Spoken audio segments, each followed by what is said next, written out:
Welcome back. In this video, we're going to talk about this first point, HTTPS, and why we need it for progressive web apps. Now, progressive web apps have a certain checklist you can check out on the progressive web app checklist. And I know, I said that there isn't a checklist. Think of progressive web apps as a running list, but that's because these are probably going to get constantly updated and changed. Now, this checklist, as you go through it, does look a little bit overwhelming. But we've been following good practices while building our apps, just like we did with the RoboFriends app. And you've actually done most of these things. So that's why instead of showing you this, we only really need to focus on three main things that a progressive web app needs to do. Now, beside these, there's a few features, but the adoption for them, such as push notifications, haven't been that smooth or are still in the works. So for now, we're going to focus on things that you can implement right now fully and be confident that they're going to work in your app. So, HTTPS. HTTPS, as you know, since we mentioned it a little bit in the SSH section, prevents bad actors from tampering with communications between our app and browser.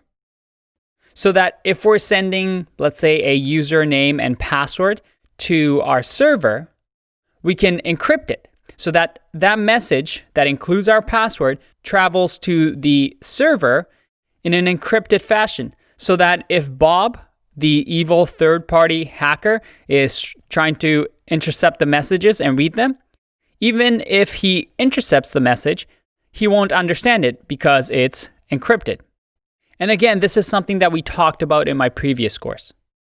Now, Google is really pushing for this HTTPS encryption. And if we go back to our websites, we see that HTTPS, we have this little nice lock icon with secure. That's a good sign. Chrome has actually updated so that if you have any sort of forms on your website and they're not HTTPS, it'll show up here as not secure, pretty much shaming websites for not using HTTPS. So anytime you're sending data from the client to the server, you should be using HTTPS. Now, why do we need that though for progressive web apps? And that is because progressive web apps use some features that we're going to talk about in other videos that require HTTPS for security reasons. Although this is a requirement for progressive web app, in general, you should always serve your websites if there's any sort of communication with the server through HTTPS. And if we go to our Lighthouse report, you see that when we scroll to progressive web app and we check out the 9 past audits that we have uses HTTPS as one of the requirements. But how did that happen? How do we have HTTPS already? And luckily for us, we get this out of the box with GitHub Pages. You can see over here that this link that was generated is HTTPS.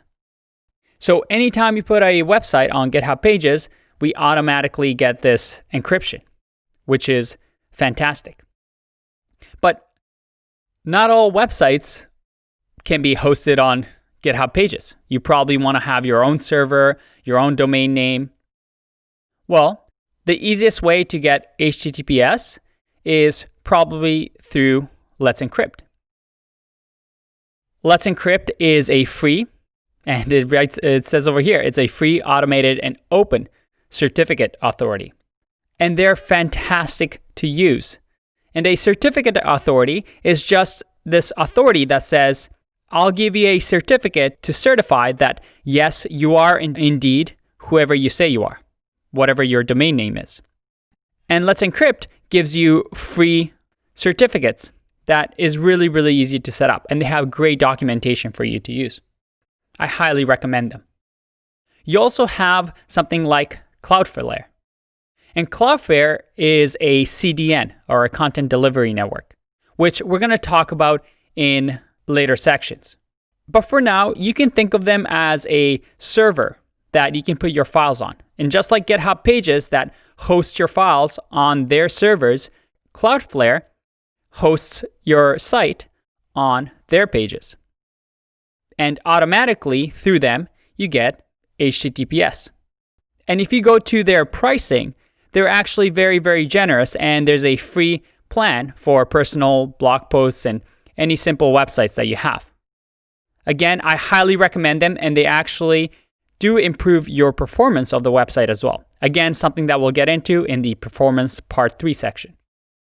Going back to our website, this is something that we get out of the box. Our app is going to work with all the other features of Progressive Web App because it's on GitHub Pages, and we automatically get this HTTPS. Awesome. And we can double check over here with Preact Hacker News that, yep, indeed, they are using HTTPS as well. All right, that's it for now. I'll see you in the next one. Bye-bye.